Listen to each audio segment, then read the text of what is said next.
Hello, my name is George Kamau. I work with Practical Action Eastern Africa in Kenya.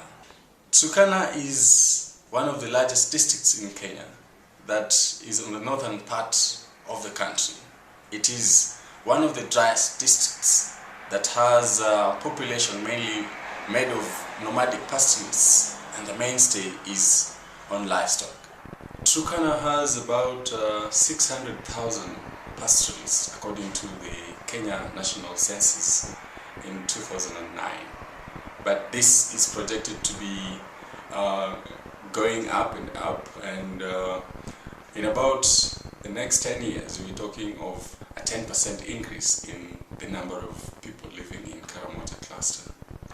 Turkana as a region and the larger ASAL areas in Kenya face a number of challenges. This has been or would range from political marginalization and economic marginalization, but this has been worsened by the negative effects associated with the change in climate.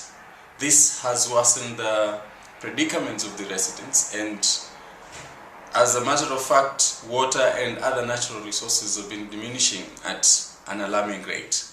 The effects associated with climate change has impacted on the availability of natural resources, for example, water, and this has been attributed to be one of the underlying causes of conflict in the area. Water is scarce. Drought and flash floods are some of the conspicuous environmental phenomena that has been striking to this part of the country. Turkana and the larger section of the region of the northern Kenya called Karamoja cluster has had the longest and the more frequent droughts in the last decade. Last year's drought was the worst. It had the effects felt by most of the pastoralists, and it led to most of them losing their livestock, and some of them have been forced to drop out of the mainstream way of life. Families were forced to make very difficult decisions in terms of whether to give the water to their animals or to use it for themselves, and this has had impacts in terms of health and also other associated negative effects to society.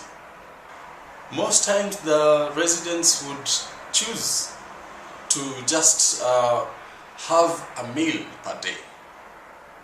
Sometimes they would choose to feed their animals, which are so precious to the pastoralist communities.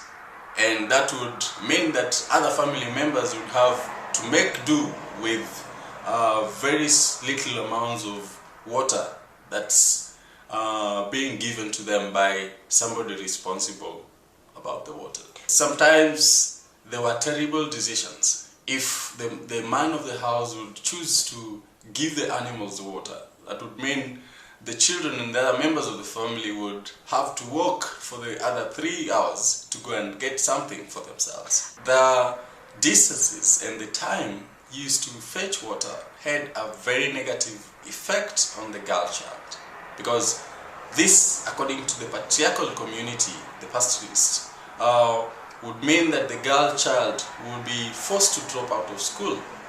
And now with the new project, we've realize or recognize some of the increasing numbers of school enrollment by the girl child specifically. Practical Action has been working in the larger Turkana district for a good time now, and some of our work revolves around animal husbandry, water and sanitation, and improving the livelihoods of the pastoralists, and that includes the dropout pastoralists. Practical Action, with support from the Code has implemented a number of water interventions in Turkana district. A case that's been a success to us is the use of solar water pumping systems in Namurputh, a part of Turkana that has been dry for a very long time.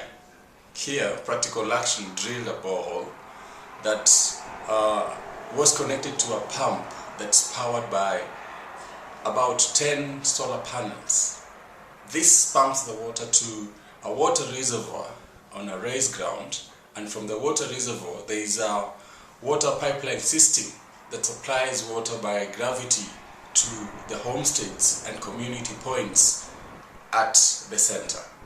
This innovation has reduced the number of hours women have spent or would spend to get water, and also has increased the number of activities the women could do in a day.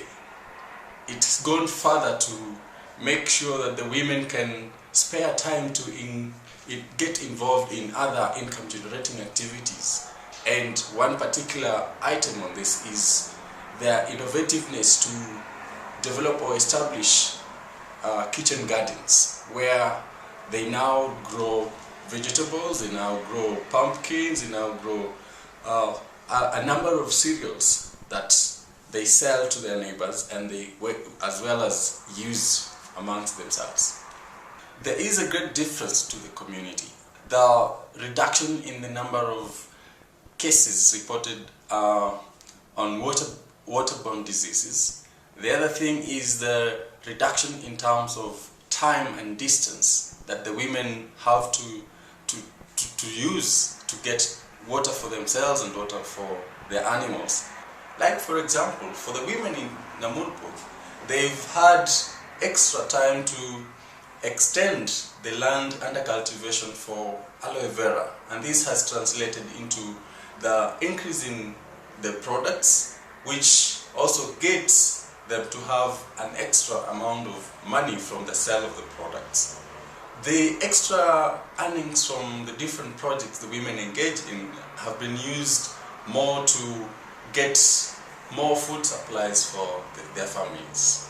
There's been a restriction in terms of the kinds of food the women would get, but now with a little more and their neighbors engaging themselves in small-scale farming, they've had the opportunity now to increase the variety in terms of food and have their families benefit from a balanced diet. Again, the ladies who've enrolled for education have had the chance to be given some school fees, some basic school fees, some basic requirements just to make them go on with their education. There's been a number of cases that organizations and even the government replicating some of our project interventions, the pioneer or piloting projects that we've done in the country. Just to mention a few, we have the water solar pumping system that has been replicated in the larger Karamoja cluster. The other thing is the propagation and harvesting and also the processing of aloe vera plant. This has been taken up to the national level, and the Ministry of Industrialization has initiated projects in Baringo and other parts of the country to harvest and also process aloe vera. The other critical learning point is the decentralized animal health services in ASAL areas in Kenya. And this, as we speak, has been taken up to the policy level, and there is a bill in Parliament on recognizing the contribution of the community animal health practitioners, and this to us means a lot.